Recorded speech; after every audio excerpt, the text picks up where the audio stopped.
documentation to help explain the managed camp process. Good morning. Good morning. Good morning. It's 9 a.m. and we'd love to start our meeting on time. Welcome to the Board of County Commissioners meeting today, June 5th, 2024. Please join us in the Pledge of Allegiance. Pledge allegiance to the flag, United States of America, and to the republic for which it stands, one nation, under God, indivisible, with liberty and justice for all. Okay, the first thing we'll have this morning is citizen input. I believe Rich Niederhoff would like to speak first, and you do have 3 minutes. And if you have any documents, you can also submit those at the same time or later.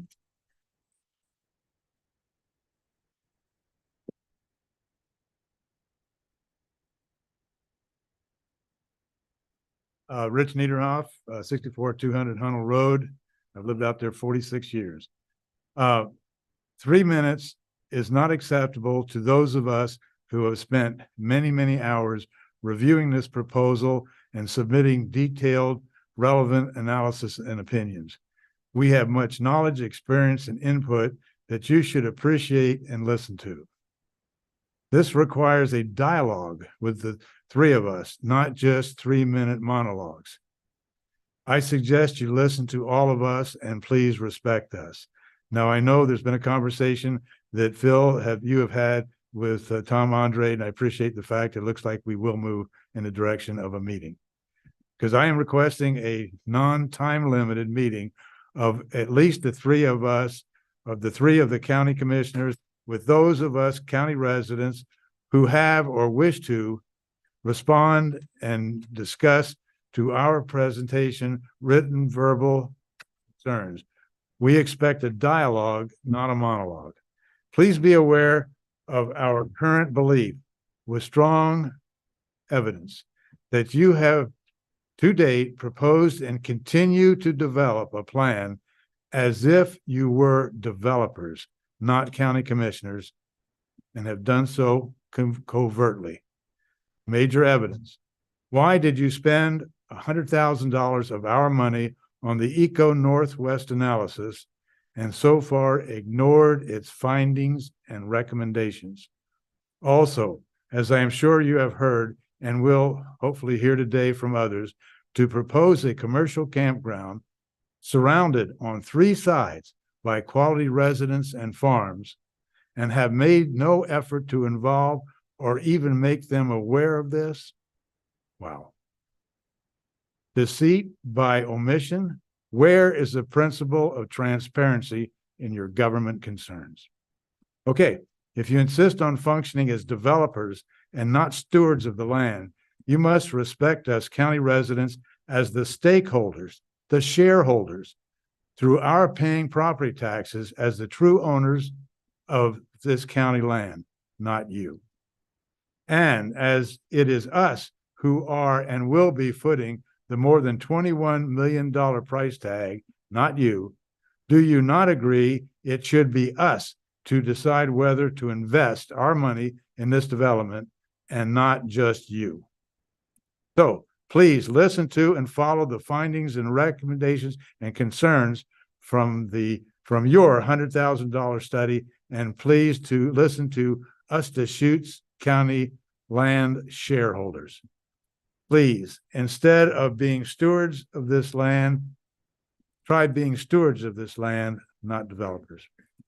But I would like to end it on a possible positive note. I, as having 50+ years of varied professional forestry experience, would like to propose an environmentally conscientious alternative use for this over 3/4 of a square mile of almost undisturbed, actually very ancient natural juniper forest that is in a climax condition, containing a lot of stored carbon, and understand that this lies within the Golden Triangle, which is going to be under a lot of pressure over the next few decades for development. We recognize that. So, and I would like to discuss this alternative with the group when and if we have a dialogue meeting. Thank you. Thank you, Rich. Yeah, I'd like to say a couple things. First off, I think a really good way to proceed with a discussion, formal discussion about this would be actually to have what's called a work session. So the board has, we do hearings on items sometimes, that's very formal. Work sessions we typically do on Mondays. When we have Monday board meetings, and those are much more open to give and take, but they are still a little bit formal. It's a little bit structured, and right now they're happening upstairs in the Allen room, but it might happen, for example, in the room next door, the D Armit.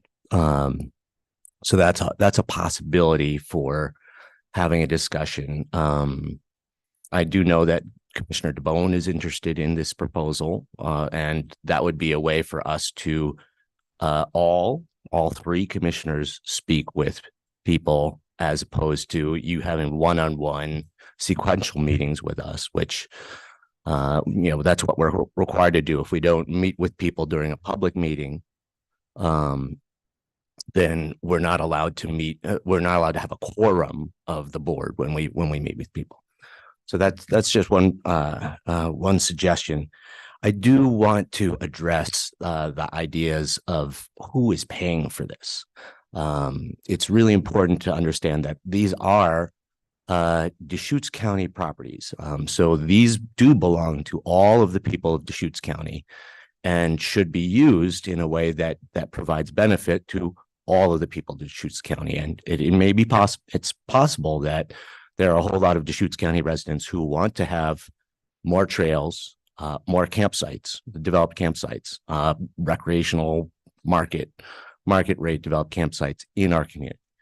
But in terms of how this is paid for, this feasibility analysis was paid for with park dollars that are specifically provided to the county for park development and analysis. So we did not spend your taxpayer dollars, your property tax dollars, on this feasibility analysis. And if this project was developed, it would not be developed with your property tax dollars. It would be there would be grant funds, and then there would be basically the majority of the financing for this development would be paid back with campground fees. So that's the way that, if you looked at the feasibility analysis if you looked in the feasibility analysis, the assumption is you charge 35, 40, 50 bucks a night for a campsite that generates fees that pays back the financing over time. That's the way that this would be paid back. Your property tax dollars would not be spent on developing this campground. Thank you, Commissioner Chang. Actually, it is your tax dollars, so they might not be property tax dollars, but they're your dollars. So, you guys, we have to keep this calm, but the park dollars that come to the county on an annual basis, those are generated by RV fees that are basically people pay a fee each time they buy an RV, goes into a pool, and then it's still taxes, and Oregon is, I think, number 2 in the nation. So, but we're not going to go there this morning because we have a lot of people I'd love to hear from. I honestly appreciate hearing your side of the story because I'm on that side. Okay. Ken Chip Arthur, please. You have 3 minutes. Thank you. Thanks for coming this morning.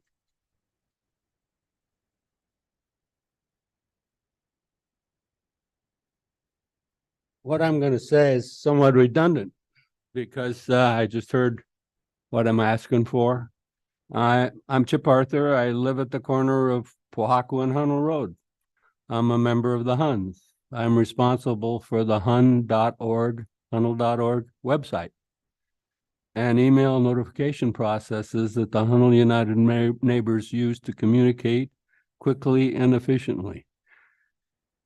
The commissioner's activities that involve the Fort Thompson RV Park and Campground will impact our community members, and as a result, I am documenting on the website our members' information to you and your responses.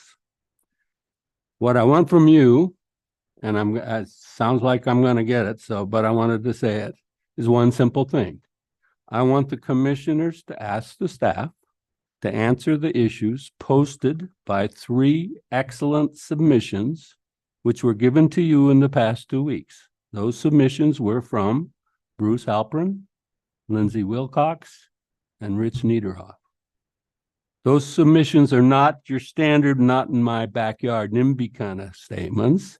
They are made by people that have extraordinary credentials, education, and backgrounds.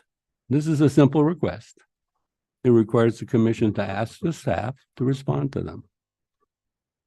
Those submissions were thoughtful expressions and raised serious questions that the commissioners need to answer. That's it. I had some other things, but I won't say them. Thank you for the opportunity to speak. Thank you, Mr. Arthur. Bruce Halpern?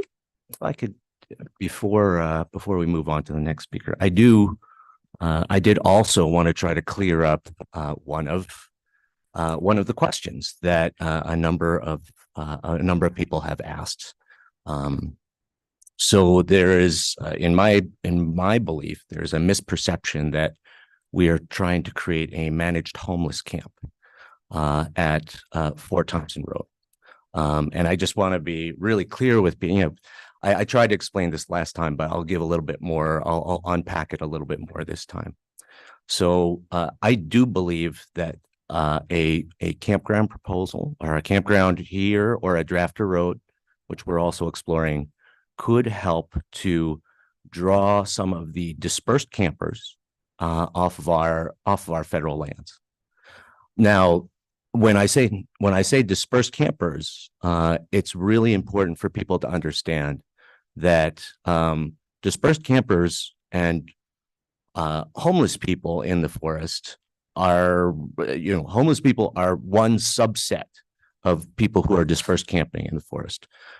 Other people who are dispersed camping in the forest are people who own $80,000 vans who come to our community, want to recreate here, and don't want to pay for a developed campsite. So they place a burden upon our public lands, being out there, driving on the roads, maybe going to the bathroom in the forest, doing other things.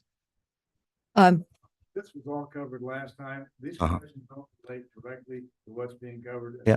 Rich, we'll have a work session. Yeah. Okay, And well, I am. we will have a work session. Let's let the community speak because it's their neighborhood.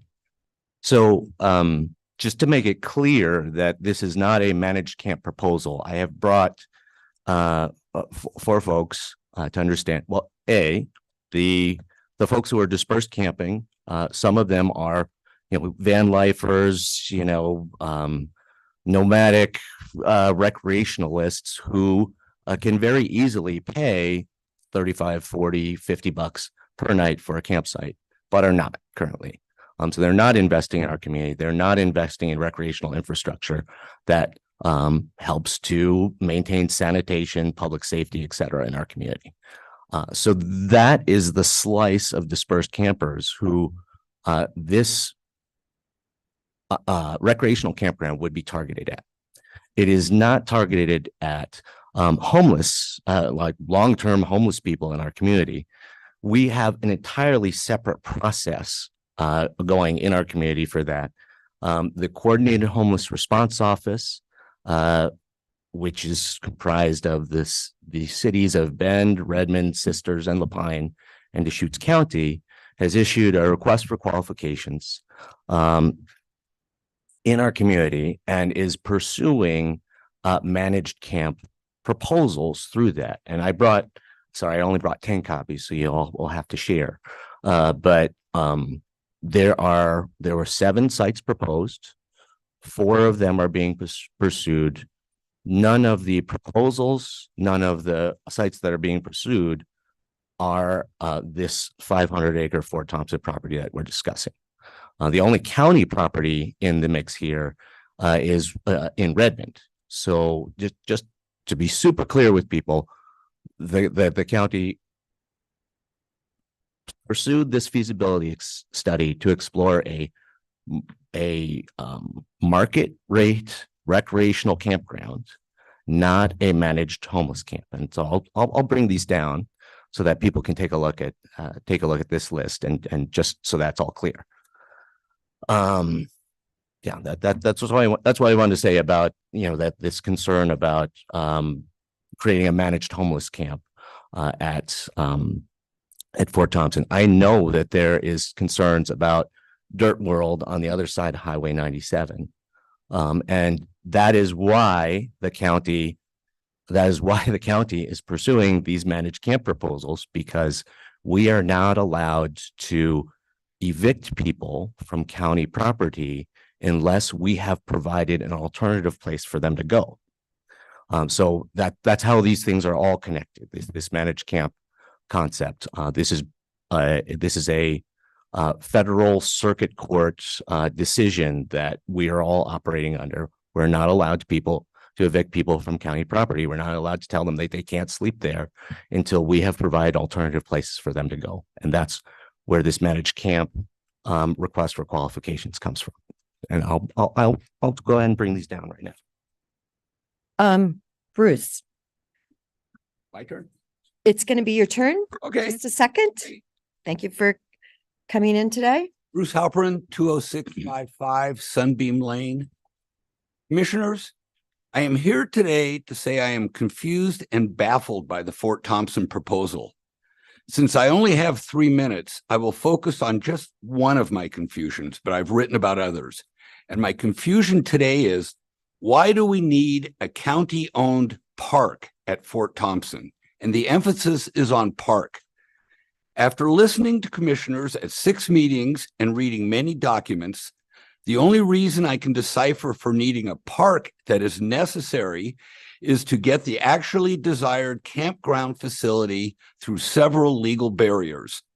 The park appears to be just a tool to meet other ends. It is not a recreational need unto itself, despite what we've been told. From the very beginning of the campground study, the target has not been dealing with recreation in the county.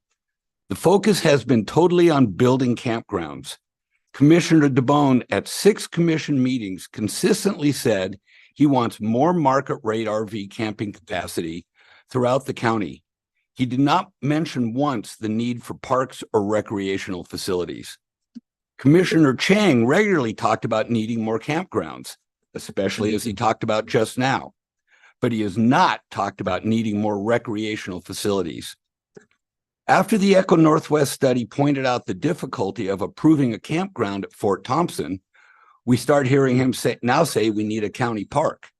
However, he says the only way to make the county park financially viable is to have a campground with it. Maybe true, maybe not true. After extensive researching, I can't find any support or documentation for needing a new recreational park at the Fort Thompson site.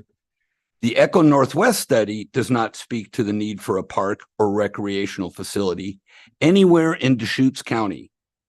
The nearly completed Deschutes County 2040 Comprehensive Plan, the county's planning Bible, has Goal 8, recreation.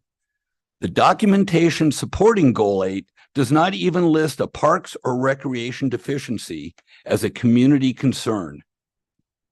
One more way to look at this is we already have an abundance of recreational facilities near the Fort Thompson property.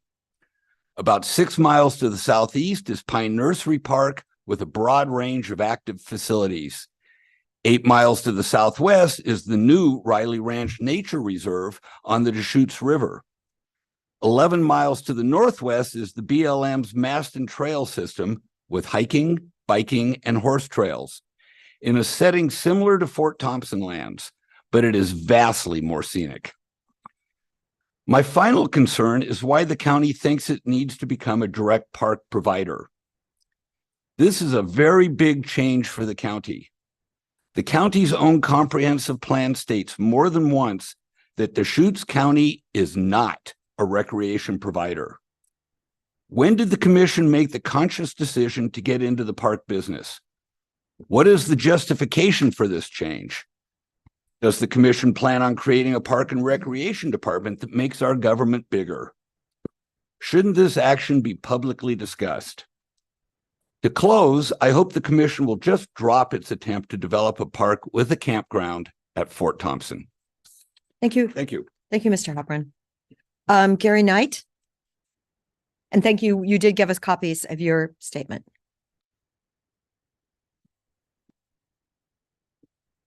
If there's anyone else in the room that wanted to speak, please fill out a blue form. They're over at the table.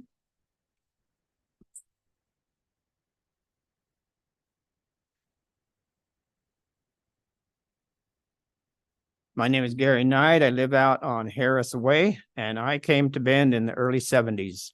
I am now in my mid 70s, and I have seen a lot of change during this time. I have lived out there on Harris Way, Low Lane, next to Sunbeam, all these years. And I personally, when I came, those roads that were out there wandered everywhere. All these trails that's being talked about, and all these were ran everywhere. Jeep trails, walking trails.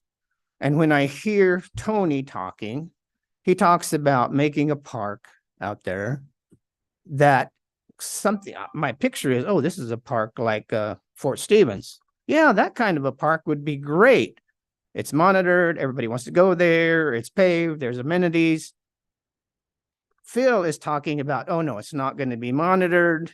It's just there and we're in the dust and we're in the dirt.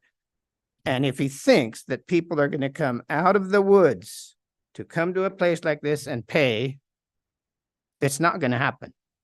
And let me tell you why it's not going to happen. They're not going to come and pay to park right next to this place. All the trail, and I'll go back to the trails, all the trails, I blocked trails, built fences, put rocks. If you go down Hunnell Road, you'll see rocks in strange places. I placed those rocks there over the years. I've spent thousands of hours cleaning up that place. It used to be a drug-infested place. There were raids out there with helicopters. And I see this as they slide away. I don't trust you, Phil. I don't trust you. And that's just how it is. So in this process, I think this is a sneaky way of getting it to where, oh, these people can come in. Well, now we need to change it. There's no access to the place. So what are you going to do? Come down Fort Thompson, or are you going to push it over to Hunnell? Yeah, and so it affects more and more people coming into this whole thing. In this process too, I am personally acquainted with the homelessness, and I'm just going to hit on this for a second. I have a son, stepson, who is, quote, homeless. And in this process, he lives in one of my campers on my property. And he says, I am 80% with the 80% who's claimed to be homeless. This is a special tag that we wear. When we are, quote, homeless, we come to the front of the line. And this, everybody else has to service at that point. Do you realize that? We get food, and he goes down the list. And I've talked with him for hours. In fact, I'm picking him up tomorrow. And we talk for hours and I get extremely good insight into their way of thinking. And the way that's being thought by the county is not the way the homeless people. If you don't attune to how the homeless think, you're not going to solve it. You're going to be doing the same, spreading the same cancer over and over again to this land. I personally cleaned up this land. Thousands of hours, thousands of dollars at my expense. And I see you as, I'm going to throw this back on there again. And you say no, but I don't believe you. You got to understand that. And so, and there's other reasons, and we won't go into it. But in this process of this homeless, here's the final straw. And I know my time's probably already running out because every time I tried to talk, it went. So the final straw was, do you realize that we, as the people who are poor, provide jobs for everybody else? We are an essential part of society. If it wasn't for us, the people that clean up our sites for thousands of dollars wouldn't have a job. Do you realize that? And you see it on the news, took $5,000 to clean all this up. I provided that for you. So no, we're not going to clean up our trash. You guys can. And if we keep that thought process going and don't hold them accountable, it's not going to work. So we need to have a different plan that's actually going to work. And I'd love to see this work station, whatever you're talking about that we could do, because there's a lot of ideas, but it's not to keep going down the same road. Same road we've been going down and expecting a different result is called crazy, and we don't need to be in that crazy land. Thank you, Gary. Thank you, Mr. Knight. Gary, I would encourage you to come to the Coordinated Homeless Response Office, of which Commissioner Adair is a member, representing the County Board of Commissioners. That is where homelessness is being addressed, not through this recreational campground proposal. Our next meeting happens to be the 20th of June. It's going to be a hour meeting starting at 10 a.m. And then we actually are having a roundtable over China Hat with significant partners at the table. Yesterday, I happened to meet with Jacqueline Buchanan, who is the new director of Oregon and Washington State. I was the first person that emailed her when she started the job. She informed me, and of course, I was the first person because I've been working on the homeless out of China Hat and the Forest Service and what are we doing. So anyway, that's on the 20th. James Mills, you have a blue form, and are there any others? Okay, thank you. Bring it on up.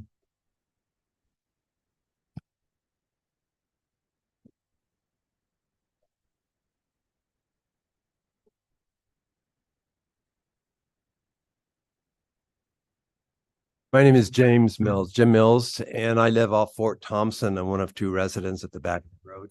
I actually maintain the road, part of my responsibility through the easement. It's kind of interesting. I've got a lot of kind of catch up to do apparently, because I'm not as read in as most of my colleagues, my neighbors behind me, which is interesting because I'm aware of the divider that's going down 97. They've had several meetings on that and sent out newsletters and stuff, but I'm not nearly as read in on the campground, the proposed campground that's being discussed, which is a little concerning for us, especially since I maintain the road that's being proposed to be used. I have run into a few people that have been wandering around with clipboards and talked with them about, what they're doing. And they indicated that they were doing some research for some county trails and stuff like that, very nondescript, but that was only by accident that I happened to be there when I saw a car parked along the road. Like Gary was saying, I pick up the trash and the cans and the bottles of the kids and people that come up the road, Fort Thompson, to pull off the road. I've been on the property. I've seen people that do recreate through there. They've taken their horses out on the property and their dogs and dog walking. So it is being used. But I'm baffled as to why the county's getting into a urban campground business. I do know that the Pet Paradise next to us got a permit and was proposing to build a campground there with the horse facilities and so forth. And that went through the permit process, but they didn't pursue it. I'm assuming they didn't pursue it because it didn't look like it was financially feasible, would be my guess, because if it was financially feasible, it probably would be built. So I'm just kind of baffled at not having as much notice. Having these meetings 9 o'clock during the day for a retired person is great, but for working people, it's a little hard to make the morning meetings. I think all these things need to be addressed. And the biggest one is, what's the county doing getting into the urban campground business? When I went to campgrounds, they were out in the woods away from towns. That's what I was trying to get to. I wasn't trying to come to a city and camp out. Anyway, would like more information on this. Thank you. Thank you, Jim, for joining us this morning. Chris, I'd encourage you to take a look at the feasibility study. It lays out the demand for camping in our region pretty well. That was really the primary function of this is the way the public comment works. The commissioners are allowed to talk. So you'll have your chance, but I'm talking right now. So the feasibility study lays out the demand, the anticipated demand in our region, and then translates that into a financial analysis of the revenue that could be generated from fee campsites, and basically explains that the return on investment would be sufficient to pay for the development of a campground. But I do want to clarify that no one is, while we call this the Fort Thompson property because Fort Thompson Road is the southern boundary, there has been no proposals to use Fort Thompson Road as the access road to get into the property.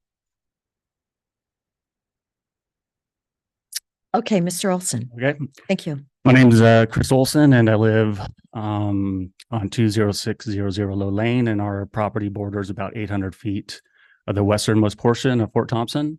So we have a direct impact if what the Eco Northwest is labeled tent camping only. But I think everybody behind me can come up with reasons why it's a bad idea or a poor idea. But I kind of want to talk about, if you're wondering why there's so much eye rolling and when your comments are made, I think it's about trust. And you are on record saying using Managed Camp and Fort Thompson in the same speeches. So I just want to, like, everybody else can talk about the issues of it, but I want to kind of paint a picture through a story here.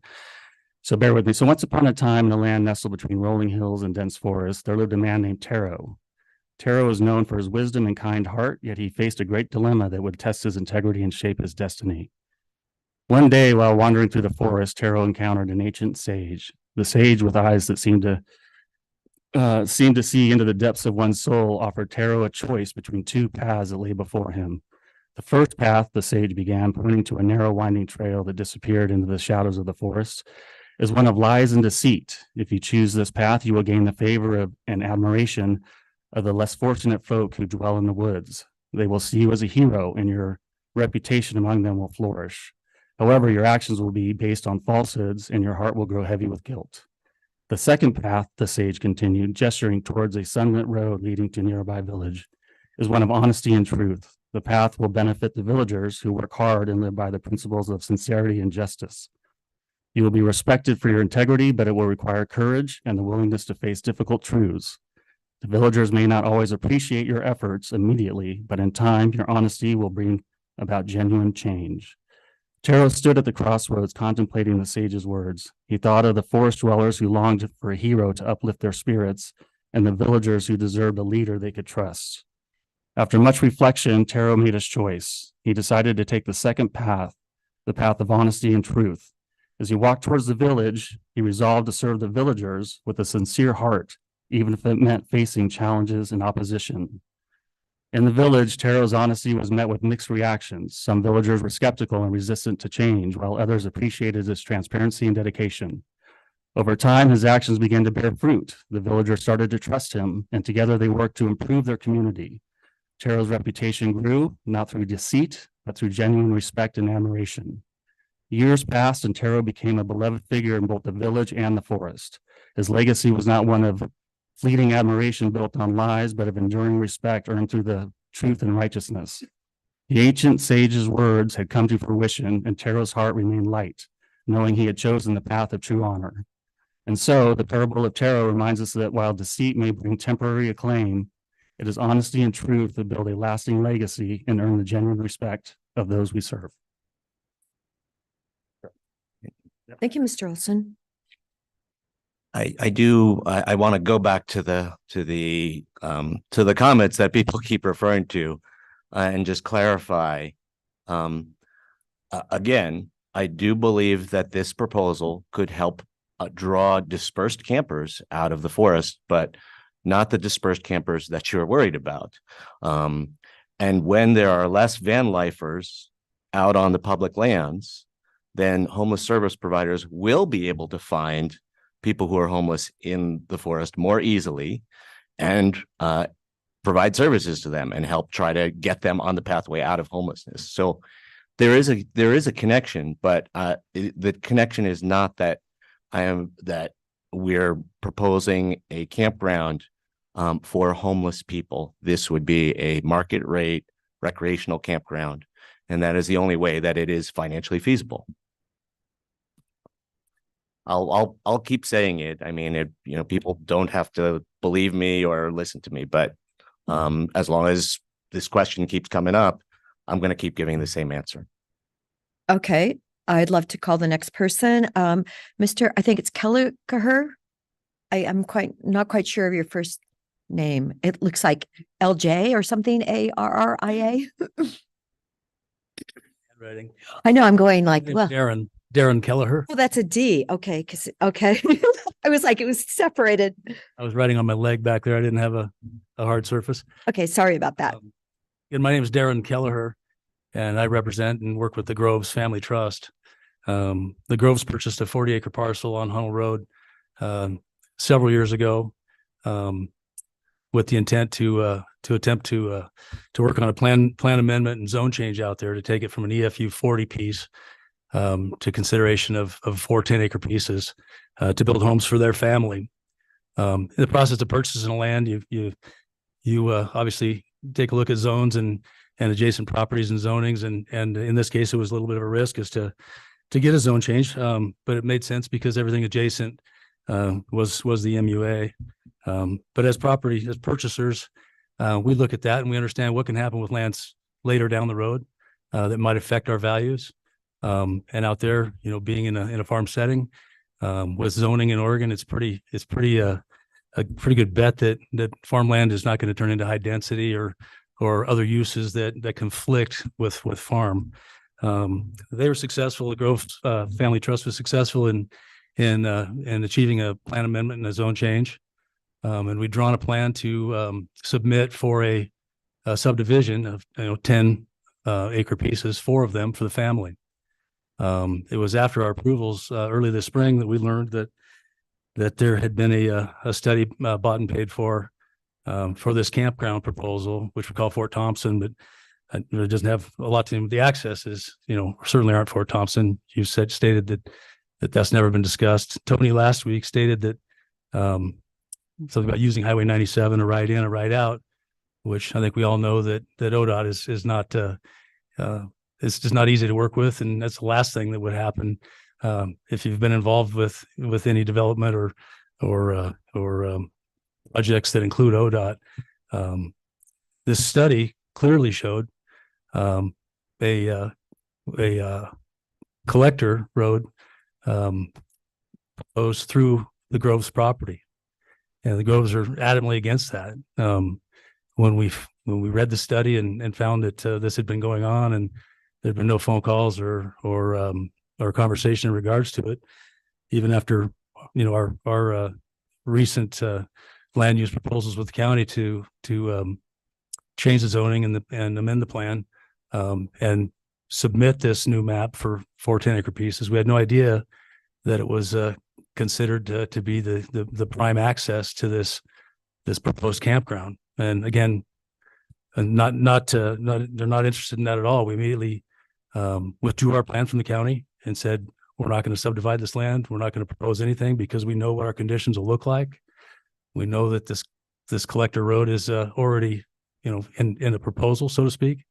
So we backed clear out and said, we're going to stand by and be opposed to this and not continue with the proposal to break this land into 4 10-acre pieces until the smoke clears here, because we don't intend or want to cooperate with the collateral road construction and the development of a campground out there.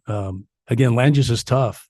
It's the private sector can't make the changes you're talking about making. I know you've got different powers.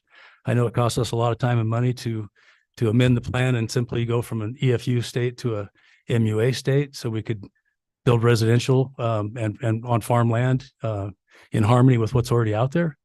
But again, we found that this piece was targeted for a collector road, and we're not subscribers to that. So Thank you for your, appreciate you letting us speak. thank you for your Mr. testimony. Kelleher, I do want to remind you that very early on in the rezone proposals, I'm forgetting who your legal counsel is, but whomever the legal counsel was who came in here to describe it, emphasized to us that as part of this rezone application, the Groves Family Trust wanted to offer an easement across the property for the county to be able to access its property. It was suggested, And that is why, I was very conflicted about this rezone proposal. On the one hand, particularly after working with so many people along Hunnell Road on the road widening, straightening, paving. I had made a commitment, a promise to the people along Hunnell Road to not support urbanization, essentially more development along Hunnell Road. So that was in the back of my head, and that would have been a reason to oppose the rezone. yeah, well, you And- recused and- yourself from both votes. And I recused myself because when you offered the access across the property, then I had another strong, I essentially had a conflict of interest because, I was interested in that access road opportunity. I didn't think I would be able to hear the rezone application fairly. And so I recused myself. Right. But Well, I think you're the same person that told people that the development or the redevelopment or the improvements on Hunnell Road wouldn't increase traffic count. And I think that now that that's, has taken place with I a proposal like never- this, I think it's almost like the pavement came Yeah. before this proposal for a campground. We knew this was coming all I along. never told people that it wouldn't increase the traffic count. Okay. Well, I can say that our initial map showed future access for the county. There was no indication of use, and it's not a permitted use. So again, when you're a property owner and you want to work in harmony with the county, you would suspect that they're like any other neighbor. They've got to work within zoning laws. So they've got to work within the parameters of land use. And For it is you to be able to do something different adjacent to this property. a campground with RV sites is a allowable conditional use on exclusive farm use on land. Also, the possibility, early on in consideration of this proposal, I did talk with County Roads, and they believe that they could negotiate. County Roads has a special relationship with ODOT. They believe that they could negotiate a right in, right out. So, this is not that wouldn't be the only possible scenario for access. 97 wouldn't be the only possible scenario for access, but this was all part of the feasibility analysis for that property. Well, it's not a simple path. So I mean, we should say that we don't wish you luck with it, and we hope you would back off of it just because it's probably something, again, you've heard it today, that it's a little confusing as to why the county is even involved in it. Yeah, no, I understand that there are a lot of neighbors who are not interested in seeing this land use near their homes. And I appreciate that. It's speculation, and you're not in the business to speculate, but I think with taxpayer money, I mean, you're taking on debt, you're taking to do it. I mean, you say it's going to be paid with campground income, but again, it's speculation, and it's debt that we're responsible for as taxpayers all along, I guess. I don't know how you define speculation, but I mean, doing a feasibility business. There are almost half of the counties in the state of Oregon run parks with campgrounds. We haven't done it, but there is demand. There is, as the feasibility analysis lays out, there is tremendous demand for recreational camping in our community, particularly lower elevation shoulder season recreational camping. And so we can look at counties like Lynn County or Hood River County or Columbia County who are able to offer some really nice parks to their community because they are anchored with campgrounds. And we can say that is something that our community might want or need. And I appreciate that people don't like to see change on the other side of the fence from their property. It's not about change. It's just making wise decisions. I think is what you're hearing today. It is speculation, and yeah, so it's a That is your opinion. Thank you. Thank you very much. And I will make a comment that we do have an RV park at the fairgrounds that is not full all the time. So, and it's lovely park. So, yeah. Parks per capita, I think, than anywhere, and they're beautiful. They're well cared for. We pay huge for them. Yes. Our costs to be here are extreme, and to add to the burden, it just seems silly. Okay, Oh, I I don't know would what love- trails you like to use, but the trails that I have liked to use for the 20 years that I've lived here, many of them are now overrun with visitors. So, I mean, the only way to balance that out is to create more miles of trail in our community. okay. I'd love to call up Jeff Bergen. I believe the last person here, unless we have someone online. And we do. Thank you. Jeff, it's your turn.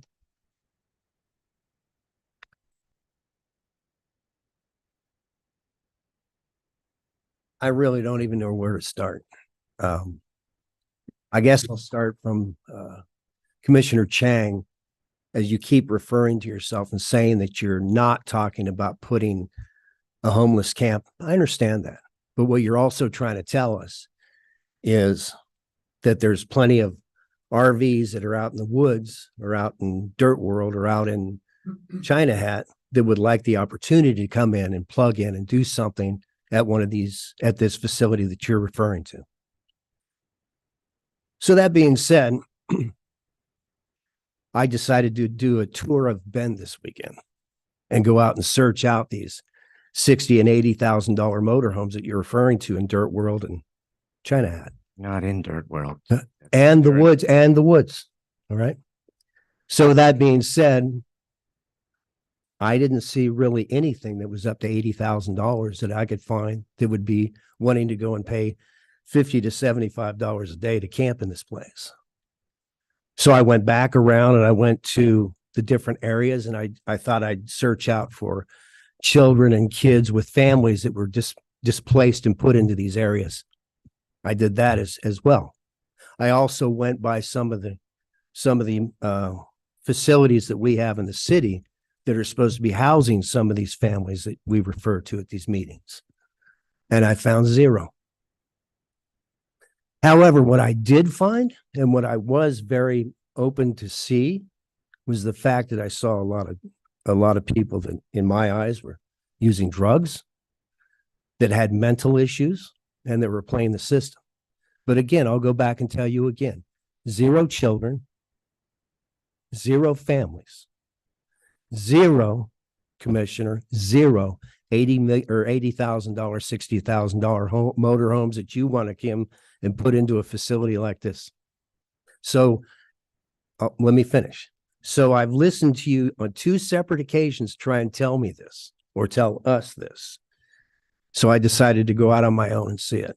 So please, Yeah. humor me. I'd be happy to, you can come poke around off of Skyliner Road, off of Cascade Lakes Highway with me. I'll show you plenty of $80,000 vans in the Okay. forest. What time does the meeting stop today? I'll be happy to go with you. The I'm- I'm open. time to see them would be in the evening. Let me So, know. What time? all right. What time? do you want to Send me an email. We will set up a time. Okay. Anyway, I'll defer my last 19 seconds of time to somebody else, but yeah, that's what I thought you'd probably say. Thank you. Thank you. So And again, I would encourage you, if you're interested in homelessness, to plug in with the Coordinated Homeless Response Office meetings. You have to say about what you're going to do to the homeless people out in the woods and bring it home. That's what I'm interested in. That's why I'm here. Yeah. Now, if you want to talk about that, we can continue it more. Okay. Well, I'll take you on a tour. Thank you, Mr. Bergen. Thank you, Mr. Send Bergen. me an email so I can find you. Okay. Stephen, do we have someone online? Paul. Okay, Paul, you're up next.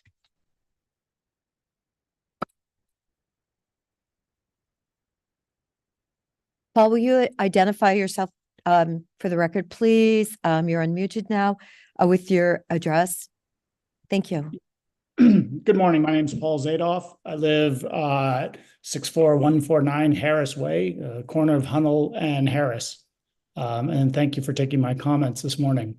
I've personally experienced a transient population that already considers this area viable to stop on, camp on, park on our property. However, the comments that I wanted to make were in relationship to the stated goals of this board. Safe communities, healthy people, a resilient county. The stated goals adopted by this Board of Commissioners suggests that the notion of a large campground would be incompatible as considered in this current Fort Thompson Lane location. A massive campground that is immediately adjacent to numerous residence properties does not promote the goal of healthy people. Residents in the immediate vicinity will lose an element of enjoyment of their property that they so much seek by moving here in this area, with strangers wandering their property line and an overall reduction in satisfaction with the very county that we live in. Not to mention further devaluation of property values after increasing traffic tenfold on a paved tunnel road, facilitating increased traffic to and from Costco on one side. And now considering on the other side, bordered by a huge RV camp, bringing more visitors to address, Phil, your comment, Commissioner, visitors to further overrun existing trails and frankly, roads alike. A large transient population of short and long-term campers simply does not support safe community. Fire, rubbish, light pollution, and an increased background noise all negatively affect residents and wildlife alike. The increase in large vehicle traffic alone along Highway 97 would be both dangerous and unsustainable without further expanding and turning it much closer into a freeway. Further, the number of drunk drivers coming to and from Bend and Redmond back and forth to the campground, particularly during evening hours, will significantly increase further and endanger residents in this area. A resilient community relies on itself and its natural surrounds. Enough development is taking place in Bend, Redmond, and Sisters to permanently alter the livability of Deschutes County. It is negligent for this board to consider altering another huge tract of mostly natural land and further to promote the depletion of our water resources, require increased county emergency response services, and add another development eyesore between Bend and Redmond. I may have made a mistake in my recent votes. I would urge that the county commissioners step back and reconsider whether this is good for our county and community at large. I would strongly advocate that this RV campground proposal be permanently shelved. Thank you for taking my comments this morning. Thank you, Mr. Zadoff? Zadoff, yes. G-O-F-F? Z-A-D-O-F-F. Oh, okay. Thank you. All right. Are there any other raised hands? Doreen, thank you so much.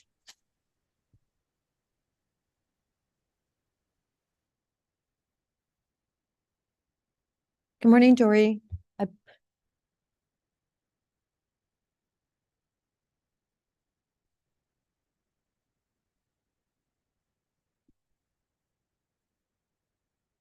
Has she been unmuted?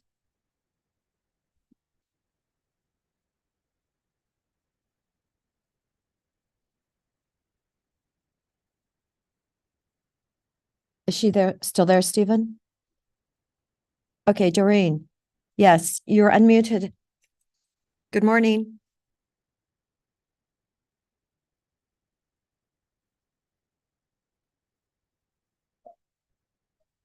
Okay, Alexander.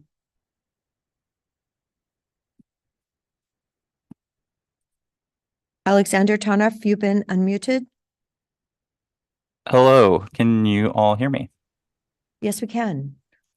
Great. Well, thank you for taking the time to for us to speak with everyone here today. My name is Alexander Tarnoff, and My wife, Lindsay Wilcox, and I live at 64-130 Harris Way. And in our time today, I'd love to highlight some of our major concerns, specifically regarding the financial feasibility of the Fort Thompson project. After we've conducted significant analysis of the Econ Northwest feasibility report. For some brief initial background and context on myself and my wife Lindsay's professional career, we both have our MBAs from the Tuck School of Business at Dartmouth in New Hampshire. And additionally, we both are management consultants at McKinsey & Company and Oliver Wyman, respectively. So it's our careers, essentially, to help large corporations and governments make sound financial investment decisions with their capital. To begin, the Fort Thompson site is by far the most expensive option to address a non-justified demand for 300+ units. The estimated cost of $21.6 million, which is a very large investment that doesn't directly serve local taxpayer population, makes several critical assumptions that we've spent some time analyzing. However, first, we think it's important to put into context just how expensive this project is. If we take the $21.6 million development cost at face value, which Econ Northwest has openly admitted contains a fair amount of uncertainties, the Fort Thompson project is still the most expensive on a per unit basis at $72,000 per unit to develop compared to the other potential options that were assessed. The Econ Northwest report also notes that RV sites should cost anywhere between $15,000 and $50,000 per unit to develop. So it seems as though it's not feasible for the county to pursue an option that's 44% higher than the top end of the justified market rate, according again to Econ Northwest's own report. This, in our assumption or in our perspective, is a poor economic decision, especially given that more attractive options exist that are more financially feasible from a development cost. And quickly in the 40 seconds we have remaining here, among the most significant shortcomings of the economic report conducted is the not including debt financing as a major item. In the report, it says, we do not factor in debt as financing is considered unnecessary to determining the feasibility. This, in our opinion, is an exceptionally irresponsible sentence, as financing may be unnecessary, as we think that financing will be incredibly important for being able to develop this, and to not include it into the economic model is irresponsible. For example, you would not buy a house without knowing whether you can pay for it. The Econ Northwest has also presented a wholly incomplete financial picture, especially given the fact that as recent as today, we've been talking about the amount of financing that would be required for this project. We've submitted some additional extensive thoughts on the financial feasibility of this effort and would love to have the opportunity to go into that in far greater detail. Thank you.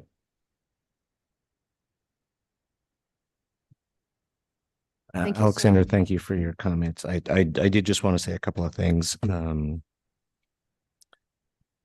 This is, I believe actually the third site that was considered was the most expensive per unit. Drafter Road would be less expensive per unit, but again, I think people think that we were analyzing 3 sites to pick one, but really the idea was to analyze and see which ones were viable, and explore any that were viable. The third site, the Lower Bridge Road site, would by far be the most, in my opinion, the most attractive place to go camp. But for a variety of reasons, that site was not feasible to build. So we have stopped exploration of that. Folks down in North County are interested in possibly taking that same concept to BLM lands, but that would involve an incredibly complicated county federal partnership that it would take a while to develop. we are exploring the Drafter Road site at the same time that we are considering the Fort Thompson site. This was an initial feasibility study, and to folks who say, like, why didn't you talk to us about it? Why didn't we hear about this? Basically, an initial feasibility study is a simple look at the physical feasibility of doing something, and some initial crude financial analysis. I was convinced that if you parse through that analysis, I was convinced that there was a significant amount of potential revenue. And I was also persuaded, by the case that was made by Eco Northwest, that there would be demand for these campsites. So real demand and a willingness to pay, again, $40-50 a site per night. That adds up to a meaningful revenue stream, which we could analyze in a next phase.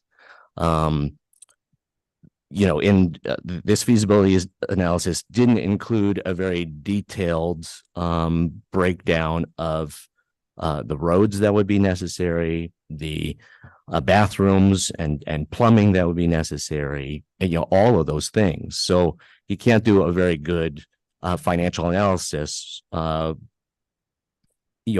an initial financial feasibility with this stage of a study.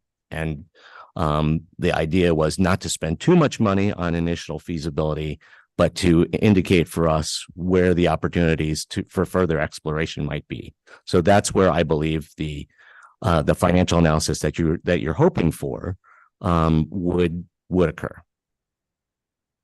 But you're right. I mean, this is not the cheapest site to develop per unit.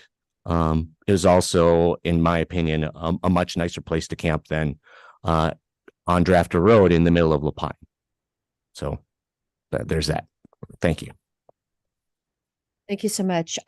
Is Doreen back available or not? Okay. All right. Okay. Is there anyone else, Stephen? Okay. All right. Thank you for the comments today. Let's then go to our consent agenda.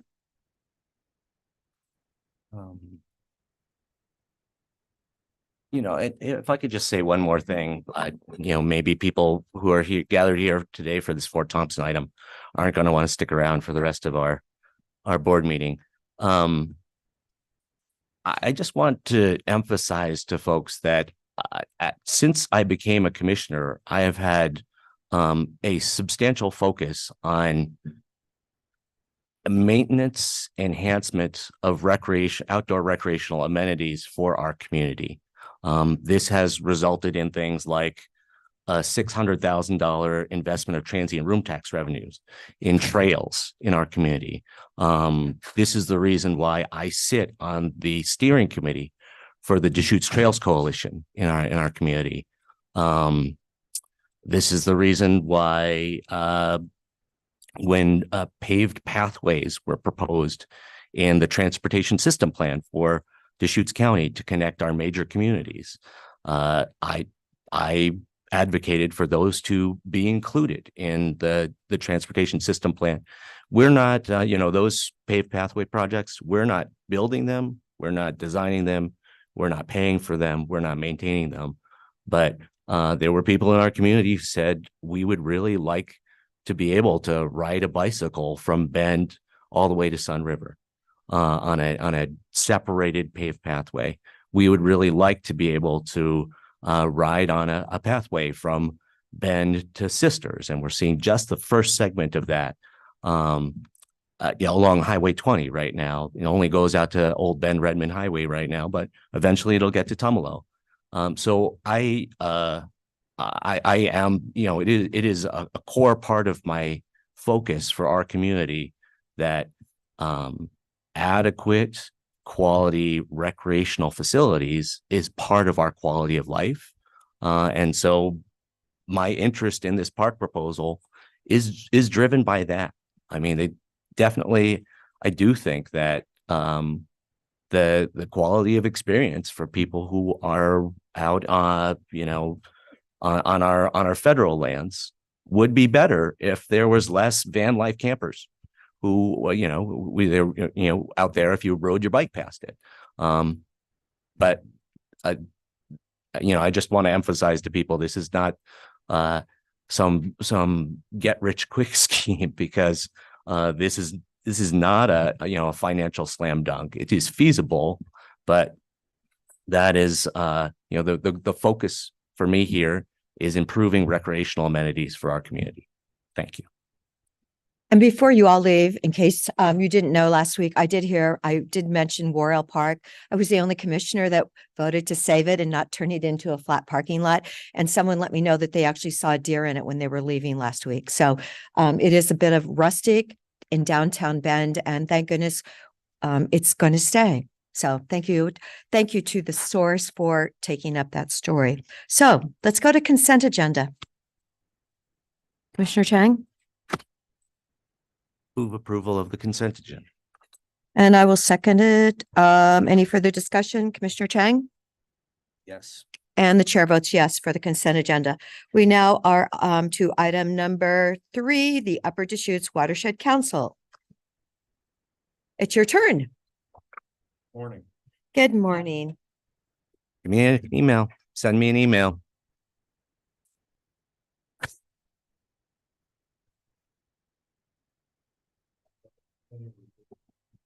Oh, thanks. Thank you. Thank you. We have one for the, so I'll give her mine. Just if you have an extra. Thank you. Aren't you glad you came early? Good morning, Commissioners. Jen Patterson, Strategic Initiatives Manager. I'll just do a very brief introduction, then hand it over to Chris. So in 2024, in the fiscal year 2024 budget, the board initiated a $20,000 video lottery fund grant to Upper Deschutes Watershed Council, which is one of the county service partner organizations. And today, Chris is here to present an annual update on their projects and priorities to the board, recapping the last fiscal year, as well as looking ahead to fiscal year 25. So with that, I'll turn it over to you. Thank you, Jen. Good morning, Commissioner Adair, Commissioner Chang. Chris Knight. I'm Chris Knight. I'm the executive director at the Upper Deschutes Watershed Council. Like Jen said, I come in once a year and provide an update on Watershed Council activities. Just wanted to mention I'm joined today by Bill Anthony, who's our board president.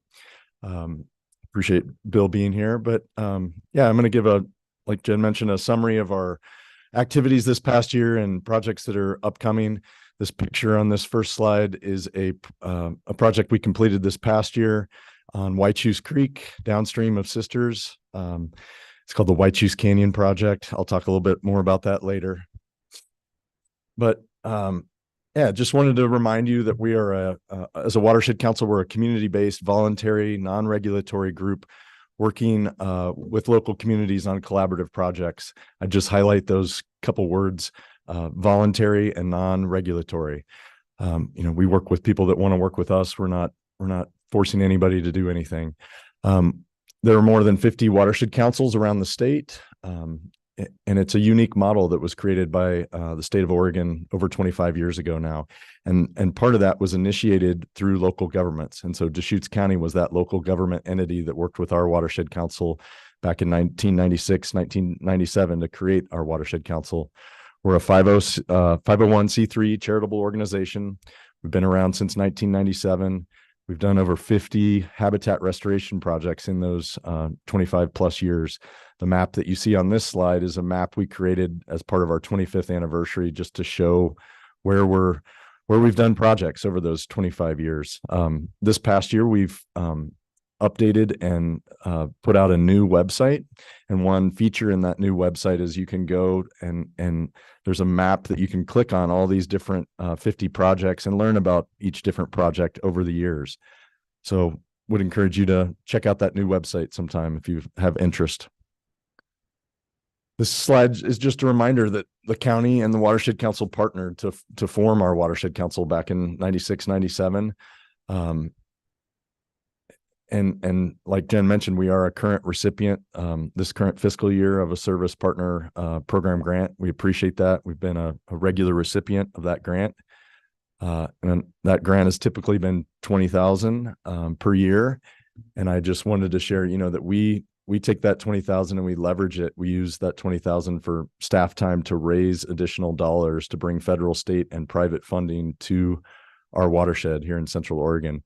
Our total revenue last fiscal year in FY23 was just over 2.5 million. So we're bringing in a lot of resources to our community for restoration work. And part of that is leveraging that grant from Deschutes County. We're appreciative of that. Provide a list of our board of directors. They're volunteers who serve our watershed council. We currently have 12 volunteer board members. Our board elects our board members, but then you probably remember over the course of the year, you send out an appointment letter to all our board members. And so you see these board members as they come and go from our board. Just, I mentioned Bill's joining me here today as our president of our board. I just also mentioned that Will Groves, who is in the Deschutes County Planning Department, also serves on our board as a representative for the county. So took me a while to get to our mission today, but we seek to protect and restore the 2 million acre Upper Deschutes watershed through collaborative projects in restoration, watershed education, and long-term monitoring. And if you think back to that map, we serve all the way down from the headwaters of the Deschutes River in South County and even into Klamath County and Lake County, the headwaters of the Deschutes and the Little Deschutes, all the way up north to Lake Billy Chinook. And so that covers the Deschutes River, but also numerous tributaries like Fall River, Paulina Creek, Tumalo Creek, Little Deschutes, White Shoes Creek, Metolius River, and several others. Well, before I move on, I think I put these couple pictures in because I think they're a good representation of how we achieve our mission. This is a project we did last year. We finished last year, 2023, at Riverbend Park, just upstream of the Mill District, Old Mill District. That photo on the bottom is volunteers from the local Rotary Club that came out and helped participate in that restoration effort. So we do a lot of that type of work where we involve community members and volunteers to do the work. And then the picture on the top is a student group, a classroom that came out and also volunteered and learned about this restoration project. So we do that sort of thing all year round. And I'll circle back to our education program here in a minute. But talking about our restoration accomplishments this past year, I mentioned this Rimrock Ranch project. I mention it because it's a big deal for us. It's the largest project we ever completed in a single year. It covers over 1.5 miles of White Shoes Creek.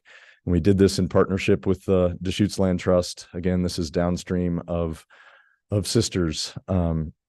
And we're doing this in part to support the effort to restore salmon and steelhead and reintroduce those salmon and steelhead to places like White Shoes Creek, Metolius River, the Crooked River.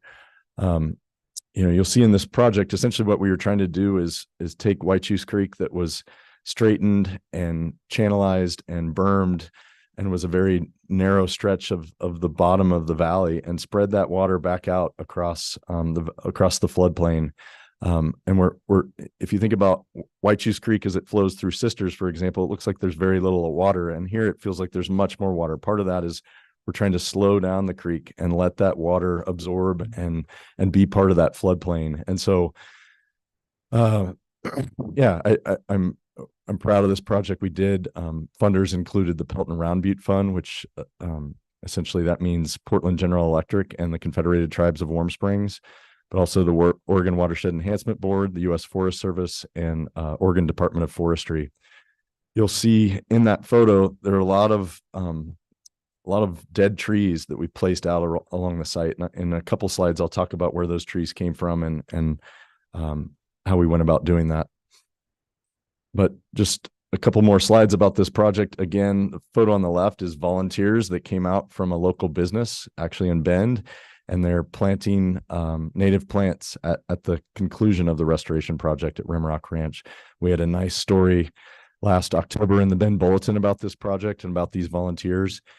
And the photo on the right I show is how we expect this site to evolve over time. This is another restoration project we did on White Shoes Creek back in 2016. And so that project's now 8 years old.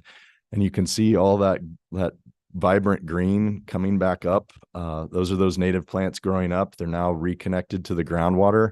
And you've got these multiple channels slow moving through this floodplain that is just wonderful habitat for those salmon and steelhead to return to. And that's part of what we're trying to create, that habitat for them to return to now that we have this reintroduction program.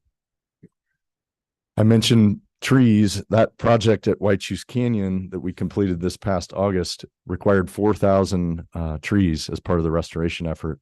We've got another project happening this summer where we needed another 500. And so we've worked with numerous homeowners and HOAs around the Sisters area to procure those trees. And so it's kind of a win-win in a sense that we're trying to help these homeowners create that defensible space around their homes by removing junipers and small ponderosas. You can see in that photo on the left, there's a home in the background, an A-frame cabin. And that homeowner was part of this effort to thin these trees to reduce the risk of catastrophic wildfire and create that defensible space. And then the photo on the right just illustrates, we're trying to have a really light touch on this landscape with small equipment. But then instead of piling and burning those trees, we take these trees, we haul them off, and we use those in our restoration efforts. So these trees are getting kind of a second life, so to speak, as being part of the habitat that's restored in White Shoes Creek. This work is funded through a grant from Oregon Department of Forestry that we put to work and is helping us with our restoration efforts. Switching gears from our restoration, I just want to, talk a minute about our education and outreach program. We continue to offer education programs for K through 12 students around our watershed, with the goal being to kind of develop that next generation of watershed stewards in our communities.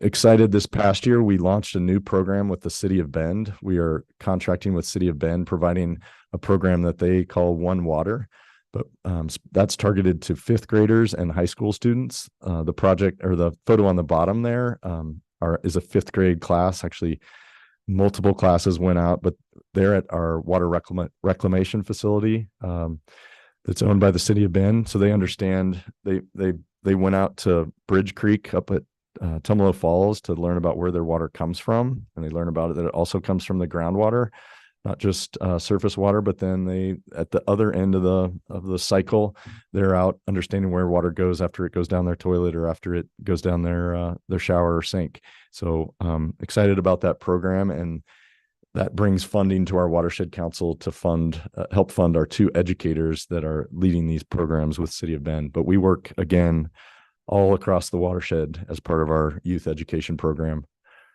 Chris, how many students did you actually reach this last year? We just pulled the numbers for this current fiscal year that's ending in June. It was almost 4,000 students. I remember like 3,500 before. So. Yeah, we typically around 3,000 to 4,000 is average. We also put on our annual river cleanup that seems to grow each year, and we have multiple sites where we put on this river cleanup in one day in July. It's kind of based out of Farewell Bend Park, downtown Bend, but we're adding this coming July, for example, a site in Sun River as part of the cleanup. But that cleanup is unique, and the photo in the bottom left, we've got divers that come out from a local diving, Central Oregon Diving Club. So it's typically 25 to 40 divers, but we pair them with boaters that are cleaning up the bottom of the river, where we get so many floaters through Bend here. But that raft is actually a Deschutes County search and rescue raft. And so search and rescue comes out and volunteers boats to be part of this effort. The photo on the bottom right is just some of the debris we collected last year. But I want to emphasize it's not just this one day cleanup. We're really providing stewardship opportunities for businesses and community volunteers year round to benefit our local rivers. We've also, since 2022, launched a adult education program in partnership with Central Oregon Community College. And we basically call these speaker series, and we offer a couple per year where citizens can sign up through COCC and attend a a 6-part session about a local watershed. And so in the last 3 years, we've offered sessions about Whitechoose Creek watershed, the Metolius River watershed, the Upper Deschutes watershed. We've done now 2 sessions on Whitechoose Creek, but those photos on the right, the top, we had 60 people attend this session about Whitechoose Creek this past winter. We held it at Sisters High School. And then that bottom right photo, the last session is a full day watershed tour, and more than 60 people attended that. And we kind of work our way from the top of the watershed to the bottom and learn about some of the topics we've covered in the class. Looking ahead, this is a project we've got coming up this summer. It's a second phase of a project, again, in partnership with Deschutes Land Trust on Whitechoose Creek. Some of the trees I mentioned that had been thinned around the Sisters area are going into this project, but here we're taking a very different tactic. Instead of bringing in the heavy equipment, the bulldozers, the excavators, we are using small crews of young people, consulting or contracting with a company called Anna Branch Solutions, and trying to create some of that habitat and create some of those conditions just with crews building some wood structures by hand and using small trees to do that. And so it's just a new methodology that we're trying and seeing how it works. And essentially we're trying to replicate what some of the work that beavers. I was going to say, where are the beavers? Since, yes. But are they coming back? They're not in the system as much as we would like. That we are seeing them move into some of our sites, and the hope is we can get some of this work started, and the beavers will come and build on and take care of these sites going forward. So we've kind of got to give them a jump start. And as you can imagine, beavers were removed widely across Oregon, and Whitechoose Creek is an example where we don't have the conditions for them to move in at a large scale. But we hope over time with some of our restoration work that will be possible. That photo I showed a little while ago where I said this was a project that was finished in 2016. That's 8 years old now. We have seen some beaver dams at that site. So the conditions are being created to allow them to move in, I feel like. Yeah. So just last week, we found one of those beavers dead at that dam, and trying to understand why that would be, but could be numerous reasons, could just be natural mortality. There's a while back, I remember there being significant beaver activity in Glaze Meadow up Indian Ford Creek. I mean, what do you know about beaver dispersal?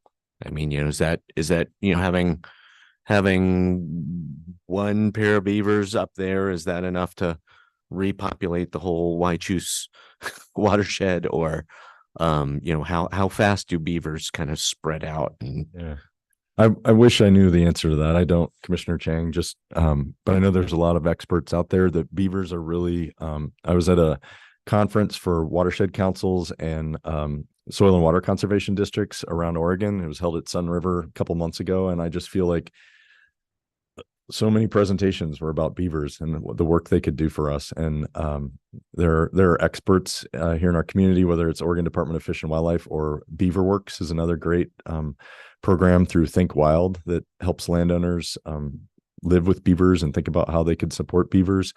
And there's also another group called the Western Beavers Initiative, Reese Mercer, that's part of that. So I think you're going to see more and more of this work where we want to try and live and coexist with beavers, because they're an important part of the watershed and part of a healthy watershed.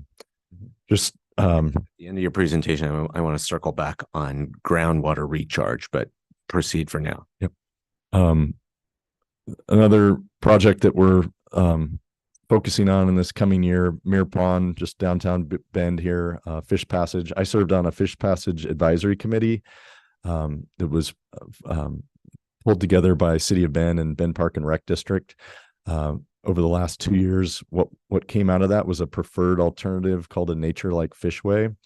And so the next step for that is the Watershed Council in partnership with ODF&W and Pacific Corps, working to raise the funds to actually develop an engineering design for it. Right now, it's a conceptual idea, developing an engineering design that would help answer multiple questions that still need to be answered. Like, what's the footprint of this fish passage structure? How much would it cost to implement?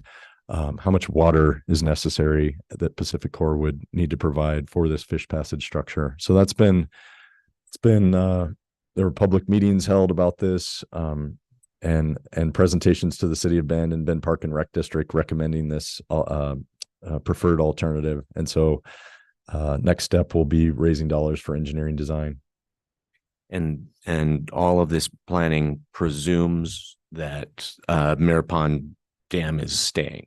Correct. Yes, this is think of it as a fish ladder to help the fish pass up and downstream around the dam. This is the last fish passage barrier in Bend. If you think back 2015, when the Whitewater Park was installed, that was a dam and was a fish passage barrier, preventing migratory fish from moving. With the Whitewater Park, that fish passage structure that allows fish passage. And then downstream of Mirror Pond here at North Canal Dam, a fish ladder was installed. The Watershed Council helped fundraise for that. That was installed in 2016, 2017. So now this is the last barrier to allow fish to move up and downstream through Bend. And so, so this is a structure that would look like a more natural version of a fish ladder, if you will. That's why we call it a nature like fishway. That was the preferred alternative. A fish ladder is a backup option. But again, yes, the dam would remain. Mirror Pond would remain in near historic form. That was part of the Mirror Pond vision that came out in 2015. There were multiple goals as part of that vision, but one was keep Mirror Pond in near historic form. And another goal was provide fish passage at this dam. And so this committee and this advisory committee was solely focused on the fish passage aspect. And hydropower will continue per the wish of Pacific Corp at this site. Another fish passage project. I was hoping Commissioner DeBone would be here today. I ran into him at an event a month ago, and I was talking to him about this project because it's located down south in Gilchrist, and he reminded me that Gilchrist is over the border into Klamath County. So this isn't a Deschutes County project, but it's within our watershed. And so we were approached this past summer by Gilchrist Forest Products, which operates the mill. They're a private landowner and operate the mill right there in Gilchrist. They voluntarily approached this. They have a fish ladder at this dam. The dam backs up a pond that the mill uses. That part of their water needs for the mill is provided by that pond. But back in the 80s, early 90s, they had put in this wooden fish ladder. It's now deteriorated. It's not functioning at all. You can see in this picture, all the water's pouring out at the top of that old wooden structure. So we're going to conduct a feasibility study with Gilchrist Forest Products and with state and federal agencies that are involved in managing fisheries. We actually just kicked that off here in the last week. We got a grant from the Oregon Watershed Enhancement Board, but we need to look at the site as a whole and how it's all functioning. There's also a culvert just downstream of this fish ladder and dam that's also probably a fish passage barrier. So I'd like appreciate Gilchrist Forest Products as a private landowner reaching out to us and seeking that support to figure out how we could move this forward. The dam's almost 100 years old, so assessing that dam will be part of the process. The other piece of this is upstream in the pond. There are Oregon spotted frog, which is listed as an endangered species. So whatever we do, we don't want to impact. It's really good habitat actually in that pond. So we don't want to impact that species as part of our fish passage efforts. So that'll be a must as part of the process. Chris. Yep. So you mentioned water supply as one of the functions of that pond and dam. Is that has that always is that the primary function of that pond? I mean, oftentimes mills will, historically mills would have big ponds to put big logs in until they were ready to mill them. And I don't think I'm pretty familiar with the Gilchrist mill operations. I don't think they don't use that pond for those purposes at this point in time. I'm just curious whether there's no hydropower. There's what I'm just curious what the functions of that pond have been. Yeah, we're just starting to investigate this and learning about it. So I'll know more over the coming year, but certainly I know they've got to put water on their logs that are sitting there, that they don't want those to dry out as part of the milling operation. So I know they use water for that purpose. I believe they may have a power plant that uses water to help run the mill. I'm not 100% about that, so I don't quote me on that, but they're certainly on board with this process and part of the process at the table of the feasibility study. And so, understanding water needs from the pond is going to be part of this overall assessment. And certainly we don't want the fish passage to have any impact on water needs in this surrounding area. So how large of a grant did you receive then from the Oregon? I think it was just water over 70,000 for the feasibility study. Yeah. Part of that will be to hire a consultant, or a large part of that will be to hire a consultant with engineering qualifications to come, assess the dam, come up with similar to what we did at Muir Pond, look at different alternatives for fish passage, and then try to select a preferred alternative with all the involved partners. I mentioned in this slide, just a reminder, we also have a monitoring program. And so as one example, we have 18 sites that we collect water temperatures throughout the watershed in the Deschutes River and tributaries. We have a 20+ year data set for those stream temperatures. And the reason we care about that is stream temperature is important when you combined with stream flow. More stream flow typically means lower temperatures, but temperature is important to understand the health of a creek or a river, to know, is it cold enough to be healthy for fish and wildlife? So that's part of why we do that. This picture is just an example. In August every year, we have volunteers come out. Last August, it was 50 volunteers. They come out and they I think of it as citizen science. They go out and collect bugs that are in the stream, and then we take those samples and we process those and try to understand, okay, what was the all the different species of those macroinvertebrates, but also the quantity of those macroinvertebrates, and those numbers can tell you a lot about the health of a creek. And so we do this before and after we do restoration to show that our restoration is having an impact and value to these streams. It's just one example of the multiple types of monitoring we do. I provided you this annual report. This on the back page of that, it shows our funding sources, our revenue, our expenses, our supporters, our grant funders, but also our donors over this last year. And I'll just point out, our funding comes from a mix of sources. I mentioned we leverage and bring in federal, state, and county funding, county being through this entity, but also a lot of funding through private foundations and individual and business supporters. Revenue last year, if you add contributions and private foundations and private grants, it was over 27% of our total funding is from private sources. And I'd just say our education and outreach program in particular receives a lot of those private funds to put on our work. I think I'll close with that. I know Commissioner Chang, you wanted to circle back about groundwater recharge. I'll just say, this is our poster for our river cleanup that's coming up July 27th. We just opened signups for people to get involved and volunteer in the river cleanup. That opened June 1st. You can register online and choose a site where you want to go and help with the cleanup. But yeah, check out our new website if you're interested, and appreciate the ability to come give you an update today. Thank you. We appreciate you coming.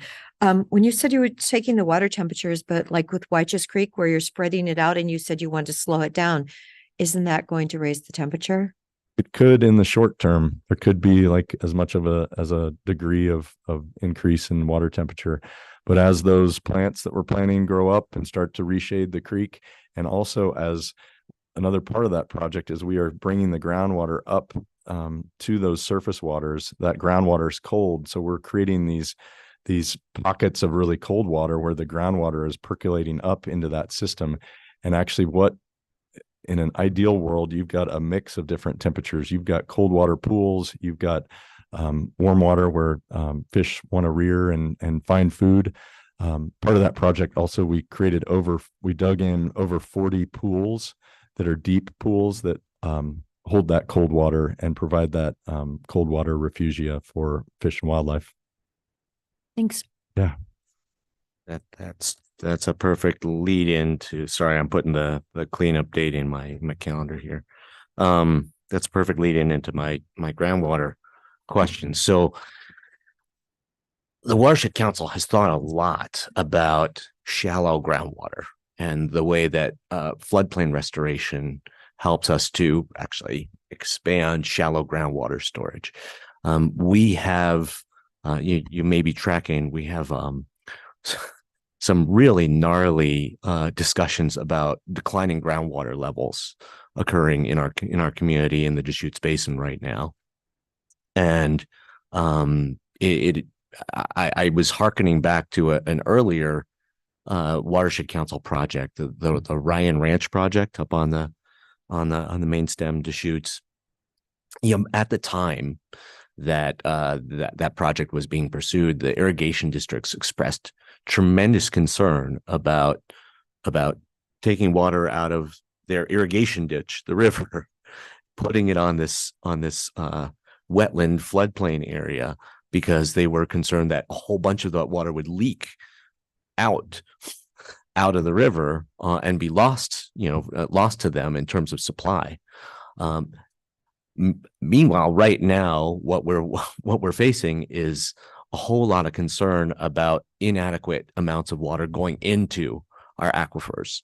At the recharge that's happening up at the top of the, in the high up in the system, up in the Cascade Mountains, and people are starting to ask questions about artificial or enhanced groundwater recharge. So one of the things I would love the Watershed Council to look into, to kind of explore, to identify research opportunities for as we move forward, is how much does the floodplain and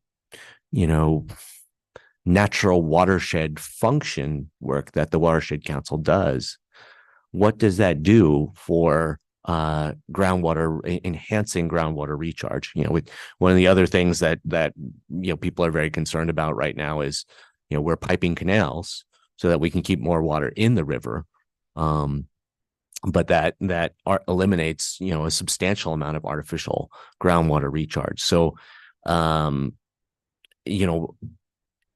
if we aggressively pursue projects like Ryan Ranch, like some of these floodplain restoration projects, is it possible to actually attribute a certain amount of, deep aquifer groundwater recharge to projects like that? And if so, I'm wondering if we might be able to get cities who need groundwater permits, new groundwater permits to accommodate growth. That they should bring everything they can out of efficiency, improving efficiency among households and businesses within the cities. But then we're still growing, and these cities will need additional groundwater permits. And buying surface water rights and retiring them, that has been that has had some value for our river system in the past. But I think if they could mitigate their groundwater consumption in future additional groundwater consumption with enhanced groundwater recharge, I think that would be even better in some ways. So just asking, what do you know about the effects of the work that the Watershed Council has been doing on deep groundwater, and B, if we don't know that much yet, are there opportunities to investigate this a little more? Yeah, a couple thoughts. I think we've been focused more on that shallow aquifer, and also we've got groundwater wells at those floodplain restoration sites at White Shoes Creek, but it's more to demonstrate that we are bringing the groundwater up to the floodplain and less about understanding deep groundwater recharge.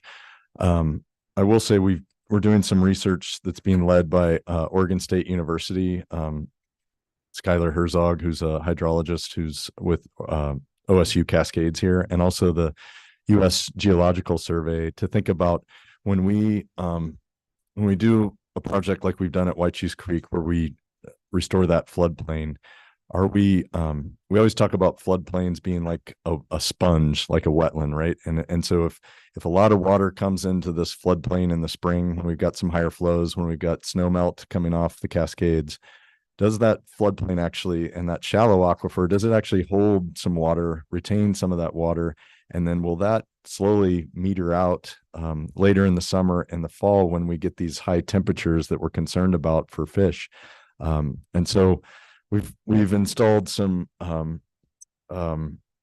stream discharge gauges above and below these projects with OSU and with USGS. And so I think in the future years, we're going to know a little more about how that shallow aquifer is being impacted. But your question about the deep aquifer, I think I don't have a good answer for that. And it's something I'll pose to Dr. Herzog and USGS as something else that we could be talking about. The other thing that comes to mind is there are organizations like national conservation organizations that are employing things they call them water funds, where a community that's downstream will invest in upstream restoration and watershed protection, because that's the water supply that eventually comes downstream to those communities.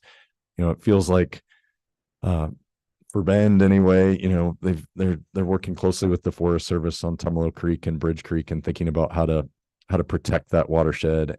But I think there's something to be said longer term just about more of this floodplain restoration, more wetland restoration, to actually hold some of that water and let it meter out more slowly and create more of that sponge effect that wetlands provide, and actually clean some of our water for us. And instead of just trying to get it down through the system as fast as we can. And that's, as engineers over last decades, we've come back around. I think we did try to get the water off the slope, off the watershed as fast as possible. And now we're realizing, hey, there's something to these nature-based solutions and the way these systems function. And that's kind of back to the beaver again. Can the beaver, one of those presentations I heard at that conference down in Sun River was actually about, can't remember which community in Oregon, but they went from a very built like water reclamation facility to something that was more akin to a natural wetland. And it was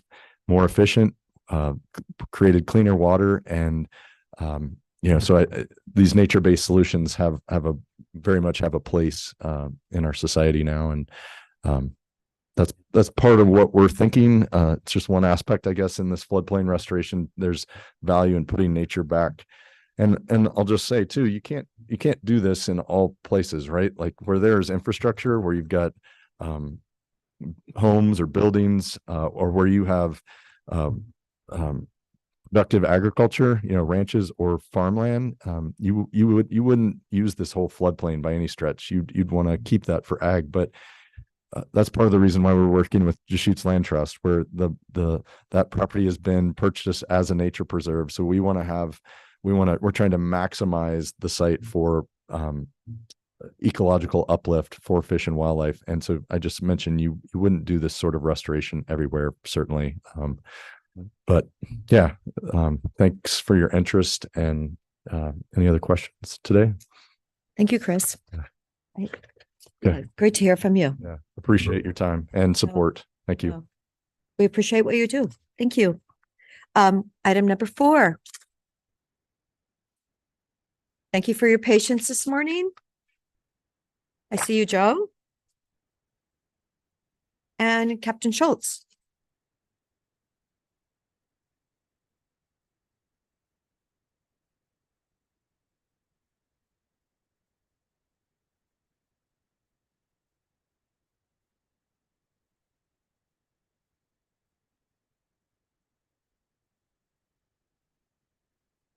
Sorry this took so long to get to you.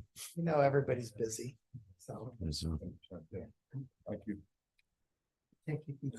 Yes, I know. Or you quite a lot of public comment this morning. Yes. That happens. Good morning. I am Joe Brundage from the Sheriff's Office, and with me is Captain Schultz from the Sheriff's Office. And we are here for two things. First, kind of a follow-up from last week when the first half of the CJC grant for deflection came in through the behavioral health. They accepted the funding, or you approved the accepting of the funding. We need to also approve a resolution to add a person, one position to the Sheriff's Office as a program manager to oversee the deflection program. That will be coming from the jail. So a replacement person will be a deputy sheriff in the corrections department as someone is chosen and someone is hired to replace them. So we have a resolution for approval for that funding, for that position. We also are requesting approval to apply for the second half of the deflection program grant, $378,336. We should be receiving the first half this month to help get the program started, and then the rest of the money to run the program through June of next year. And so most of that money after our program lead would be some navigators from Ideal Options or Best Care, things like that, and where the money would then go to the services to help the people that are deflected out from citations or jail or whatever. Great. Well, I'm glad to know that we actually have determined that the sheriff's office is going to run the program. Apparently, we're following Marion County's lead and the fact that they've done such an excellent job. Isn't that what we're hearing? So And the LEAD program is a national program. Marion County has really taken off and has been very successful. But the nice thing about this LEAD program, it's nationwide. You know, Seattle, places in the Mideast and the have already adopted this. So we'll be able to get data to see where we're at, see if we're truly successful instead of trying to make something up. And mainly, when I talked to the health department and us and Bend PD, Redmond, Sun River, it's our partners that really want to see the program this way instead of trying to morph it into something else, because they're used to it and they like it, and they like being part of the law enforcement community to make changes. It's going to be a big change for us here. We're going to have to do a lot of training, but you know, the jail has been on the front of this because, as you know, we see the sickest of the sick and mentally ill people, and we're already trying to do some of this. And of course, the health department has been in this business a long time. Thank goodness we have the stabilization center and the CC, the CAT team, the MCAT team that goes out and says, so we're right there on the cusp. This is just another great tool, but it will be a tool for the law enforcement officers right in the street. I know, and I want to mention that when you did the survey of the people in the jail, maybe a month ago now, but of the 232 people, 92% of them had serious issues. So, you know, I know you've been really gearing up to do the right thing, and it seems like now we have some funding to help get it where it needs to be. Yeah, and deflection, make no mistake, you know, there's deflection and diversion. Right. We're still continuing with diversion, and that with our DA is still going to work on that. And the DA is going to guide this. I met with DA Gunnell the other day, and we're excited about the program. He's excited, and we have strong support in our community to move forward on this, holding people accountable, but also making sure they get the help they need. And so we don't see the revolving door. And that's the key. No revolving door. Let's get them started on the right track as much as we can. It may take one time, it may take 10 times, but we never give up on people. 1 or 10. I know. That's why we appreciate. We're really glad that you came over to work in Deschutes County, because it is a challenge in today's world. We had a phone call this morning from someone whose husband was riding his bike and seeing some people shooting up drugs. He was on his way to Empire. And then they actually were driving with their kids in the car and saw someone else shooting up off of Highway 97, just in a couple days. So there's definitely a need out there. And, great news that Ideal Options is here and Best Care. So they're going to be part of the solution, I'm hoping. They're committed. We talk to them weekly. And as you know, they're already, Ideal Option is in our jail working on the MAT program, and we have mentors from both Best Care and Ideal Option coming to our jail for warm handoffs every day. Every day. And that's what it really takes, doesn't it? It's got to be consistent and every day. And I believe Josh Lair, who's with Ideal Options, actually testified when we were trying to get the recriminalization of Measure 110 and what has happened. So I know he really felt like we needed to make a different direction. And it sounds like it's going to be a change for the good. Thank you. So what has made past diversion efforts work, like the adult treatment court is real integration between law enforcement, district attorney's office, behavioral health, parole and probation, all of those county functions, county divisions working together really closely. And I have no doubt that is going to be as important, or if not more important, for this program, this deflection program to work. I'd like to hear a little bit about how the sheriff's office plans to kind of structure this program, or the design, the governance, the operation of this program to ensure that integration is going to happen. I was, when we heard that, behavioral health is going to coordinate this. No, now the sheriff's office is going to coordinate this. I had some concerns about, it seemed like there was an interest in having, kind of that central hub be in one place. And then we made a very rapid 180 and went in a different direction. And so I want to hear about that a little bit. Yeah, as right now, of course, it has changed, but make no mistake. When we say we just moved it, we've all been into this plan together, not only the sheriff's office and behavioral health, meaning Holly working with us, but the DA's office, City of Bend, the police chief. So it really hasn't moved much, other than they want it embedded in the law enforcement community, mainly sheriff's office. It doesn't mean behavioral health goes away. It doesn't mean any of our partners go away. It just, when that decision was made, our teammates, not necessarily me, this is a lot of work. Joe's going to be helping me. We have other people helping us. We have Ideal Option helping us, because there's a lot of coordination of the grant and then the data. I have an idea of what I want to move it, and I have a person in mind that I've been meeting with my stakeholders to say, are you okay with this person? Because the program coordinator really is the most important thing. Under the health department, they would have tried to hire that person. And you know how difficult it is to hire in Deschutes County right now. I may have the ability to move somebody in that position right away to get started. This program may change after a year. This is not only do we run the program, we have to meet every week, every 2 weeks to determine, are our clients getting the best? Are we using the money? What's the data look like? And that's just the program coordinator who's invested in the program, giving us the data to change. And we can make the change. Now, the CJC, the Community Justice Center, will be monitoring this program, and that's where we'll be reporting with and conducting.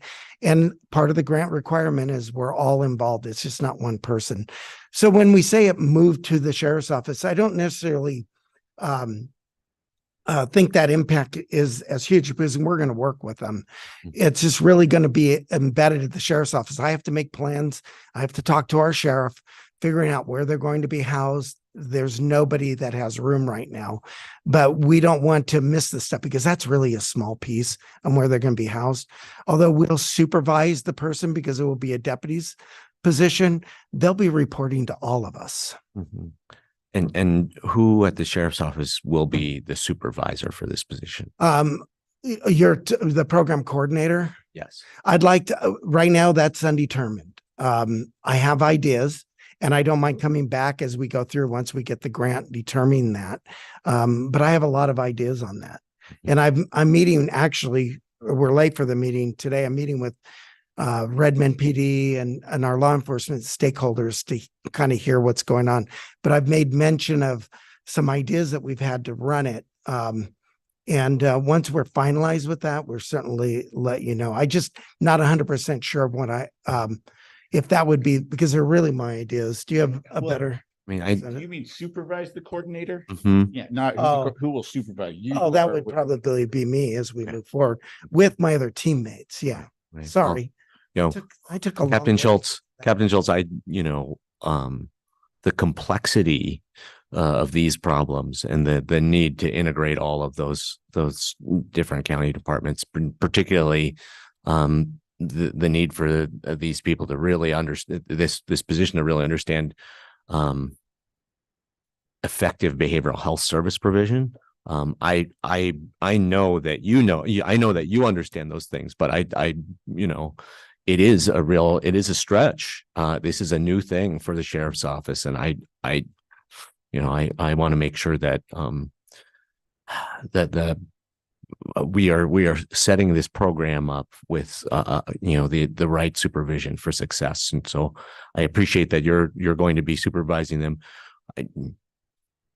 You're not going to be with us forever, though, right? So, is there enough time?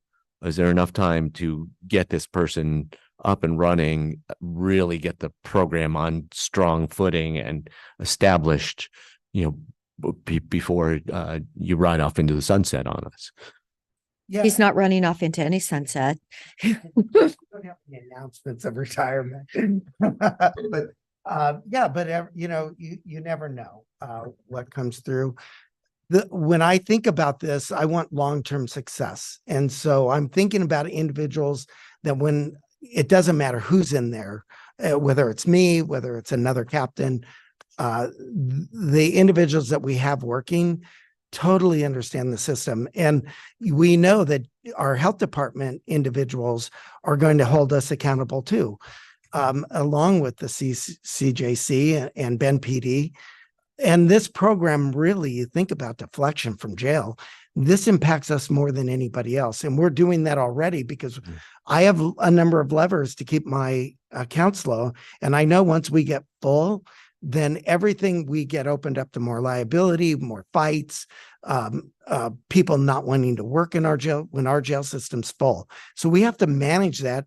And we truly believe the sheriff's office, the sheriff, not everybody has to be in jail while they're waiting for trial or whatever, what have you. The key is the court has the individuals, our community has confidence in us to make sure that they appear for court, and then the court manages that system. For deflection, really, it's about we're seeing our police officers are seeing individuals who are sick every single day, and they care about them. Now it gives them a tool as well to be able to say, I don't have to do this today. I can bring a navigator out here right here, and we can deflect you from the process. There'll be some oops. You just can't tell me and then go away. We're going to follow up on you. That accountability piece is going to be there. And those who make it are the biggest supporters of law enforcement that you'd ever see. And that's what we need in our community. We need those individuals support us in our mission to make sure that the community's safe. Oh, you don't have to sell me on what this will do if it works well. I just want to, I want us to, I want us to have the highest likelihood of success. So thank you for walking me through that. I would like to request that, this is we're not reinventing the wheel. Other counties have done this, but I mean, not with the spokes that we have here. So it is a new thing. I would love to, I would love to have some regular updates, here at the Board of Commissioners, on how the program is going. I don't know what the frequency of that would be, but, maybe every couple of months, we could hear from you about that. Yeah, and as you know, I love to talk about these things, so I'll be in your office. You'll see me come by. Awesome. You just give us a call and we'll come. So, and I'll make sure that happens before I ride off to the sunset. There's no writing off. Thank you. Thank you. Okay, apparently we need two motions. And you are able to actually apply for the second half of the grant funding, Joe. Okay. And how soon? And that's something that they'll forward to you? That it's due July 1st. Okay, it is due soon then. Started. That. Okay, And one thing I forgot to mention, in the write-up, we wrote that this was a limited duration position, but the resolution is for a permanent position, and we're just going to keep it a permanent position. And, see if we could absorb it or keep it going. We don't expect this funding to dry up, but we'll just keep it as a permanent position, in the positive thinking that this will be long-term and we can deal with the funding if it's not. right. And it does seem like it's something that Oregon needs.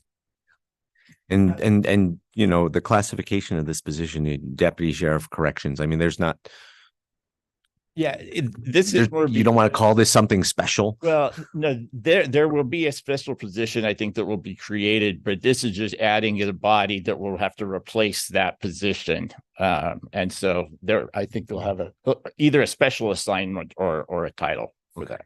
So that the title, this person's job title is not going to be just Deputy Sheriff Corrections. It will be a program coordinator, the PC, and then with the navigators coming behind.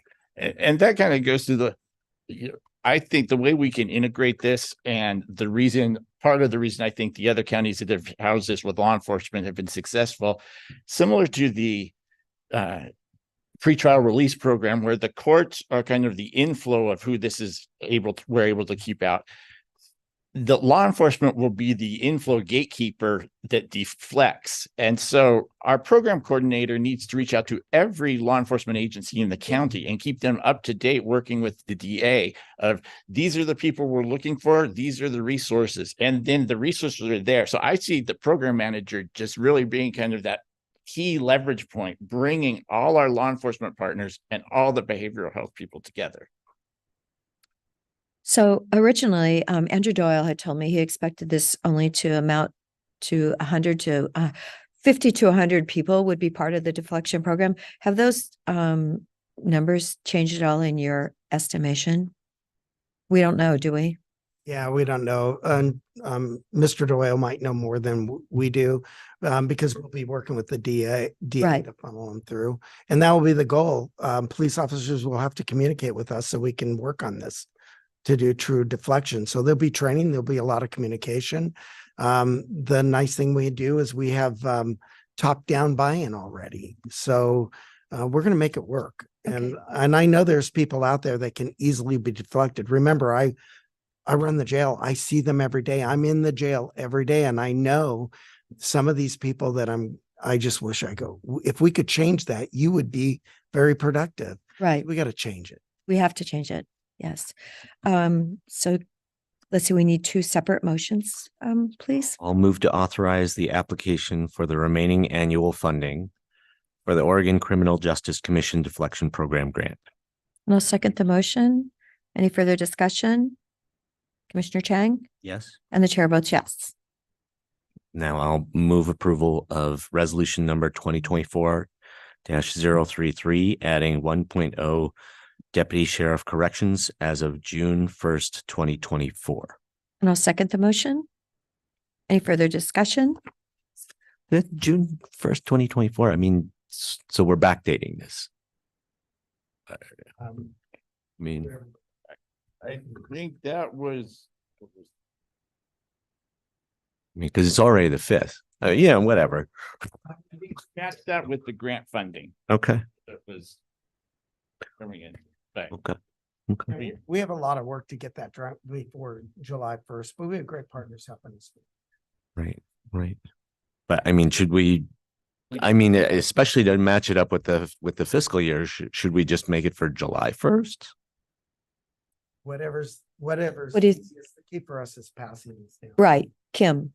I think when behavioral health presented last week, they had a similar resolution, but they didn't know the classification yet. They did suggest June 1st just to match the grant period, but knowing that the position would not be filled yet. Okay. So I think keeping it as June 1st is sufficient. Okay, so motion's been made, not gonna mess with it. Okay, and it's been seconded. Commissioner Chang Yes, and the chair votes yes. So good luck. And I know you'll do your incredibly very best. So thank you. Yeah. And thanks for being a part of the behavioral health team too. Yeah, our whole lives in law enforcement, it's all that. And we know, we're so lucky. You guys know. We're lucky in Deschutes County. We have a great teammates. yeah. Yes. Yeah, yeah. And we're so glad you joined us. I have no doubt our deflection program can be better than anybody else's because of the people across the board and the relationships that are already here. And I'll fill you in more of what my thoughts are. I have a lot of ideas, so we'll talk about it. Excited. I know, besides skylights, yes. Thank you. Item number 5 that's been updated for us this morning. Who's presenting? Crystal, is she available online? Crystal Cozy? Cosine? States that she'll be in attendance for this from This, No, she'll be present. She had originally submitted this for May 15th, but it didn't get on the agenda. we're Yeah, also. I guess I can. An hour and You can 15 try to- minutes Sure, I can off try. schedules. Okay, and Um, we'll do it. So this is something that comes before you annually. It's to reappoint the pro tem judge Gregory Colvin. As you know, we have Judge Fadley who is elected, but this is an appointment that's done where he basically covers for him in his absence. And so it's you have to basically renew it every single year because you can only do the appointment on a 1-year basis. So. Okay. So, any further discussion? I'll move approval of board signature of order number 2024-016, reappointing pro tem judge Gregory Colvin. And I'll second the motion. Any further discussion?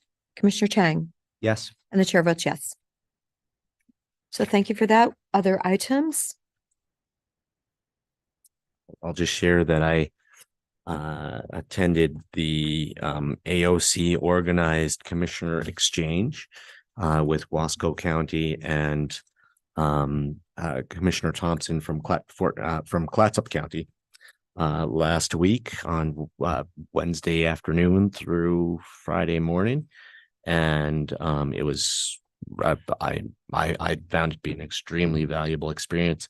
I think I will share more when all three of us are here, just because I also want to talk about what what our responsibilities would be at Deschutes County for hosting Commissioners Hagee and Thompson and Brady when they come through here. Okay, great. And I did mention it earlier. Holly Jukson invited me for coffee yesterday, and it just so happened that Jacqueline Buchanan, the new Forest Service Director for Oregon and Washington, joined us. So she was talking to me about our homeless situation in China Hat and actually in Sisters too, and how the federal government is looking at it, and the fact that Holly mentioned that she does have 2 more officers that will be joining, but not until the end of the year. She currently only has 5 officers, I believe, covering her area, which is, I believe, over 1 million acres. Close to 2 million acres. Yeah. Well, anyway, so she is trying to do something more than what we're doing now because it's honestly not working. And Jacqueline came from Wyoming, Colorado, New Mexico. So she's had some great leadership experience before she got up to our region. Anyway, we do have an executive today. We don't, do we?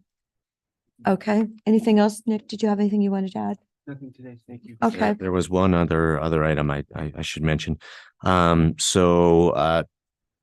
will recall the state of Oregon's wildfire hazard mapping effort. ODF, state fire marshal, the consumer, whichever division of the state runs insurance. That whole group came through on Monday evening to do a brief presentation and open house for community stakeholders. People were concerned about back when the risk maps were done, who didn't agree with the risk mapping effort. One of the significant, there's a lot of changes between the risk maps and the hazard maps. Hazard doesn't, a risk map actually tries to get down to the parcel level and assess things like what you've done to your house and, your defensible space around your home. And the state simply doesn't have the data to do that. So they've kind of stepped back to this hazard map analysis. And they also provided a lot of, essentially they gave people a lot of credit for having irrigated lands in terms of hazard rating. So the maps, the new maps, they don't look that different than the previous maps, but there's some significant differences in Deschutes County. People at the meeting didn't seem to be nearly as agitated as they had been 2 years earlier when those wildfire risk maps draft risk maps were presented also at the Fair and Expo in Redmond. So I assume that this means that people are not that concerned about these maps at this point, but who knows? We'll see. I do think that it's also clearer for people now at this point in time that these maps are not what is driving people's insurance premiums up and making insurers withdraw coverage from areas. That people understand much better now that those decisions by the insurance industry are driven by the insurance industry's own models and maps and decades of claim and loss data on their end. But the one other thing to say about that is, so the county, county staff has been presented with draft maps, and they are preparing feedback back to the state of Oregon at this point in time.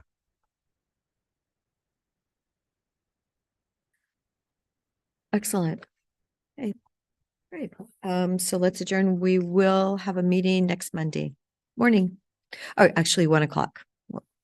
But I believe it's going to be a big meeting. So we will, we'll see you next Monday at 1.